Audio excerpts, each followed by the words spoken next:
President Obama definitely built out a lot of companies, a lot of businesses here in this state especially as well, in the auto industry and so forth. And that was all good stuff. And I actually voted for Obama in 2008, but I did not vote for him again because he did things like drug legalization. He did things like, the financial markets, making loans, student loans that people couldn't pay back. He created a lot of debt-driven problems. And so while he fixed some problems, some other problems he made worse. And so there's a lot of millennials, for instance, that follow Elizabeth Warren, follow also Bernie Sanders, that they're worried about their future because their future has been put on auto pay and they don't know how to pay it. Now, let's come on to Super Tuesday. Today, large number of delegates up for grabs. About a third of all the delegates in this race up for grabs today. The biggest number in California, Texas, another huge state also voting.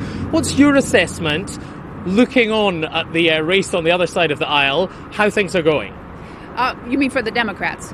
Well, I think the Democrats have it made out for themselves because they're looking at Bernie Sanders and they're looking at Joe Biden. Joe Biden is backed by a lot of vendetta-driven politicians. Hillary Clinton, and I think Michael Bloomberg is also going to go after Biden. Bloomberg's not going to make it.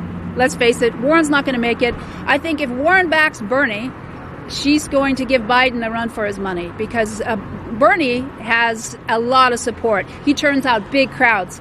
Between all of them, it is Donald Trump and Bernie Sanders that turn out the big crowds. And no one likes the DNC because the DNC... That's the Democratic National Committee. That's who runs the party. Yeah, exactly. The ones that rigged the election against Bernie and caused him to lose the nomination last time. So, I'm a Republican. I'm going to vote for President Trump because I like him. He's my president. But I could definitely see why someone would want to support Bernie Sanders above anyone else because who wants to see a guy get cheated out of a nomination?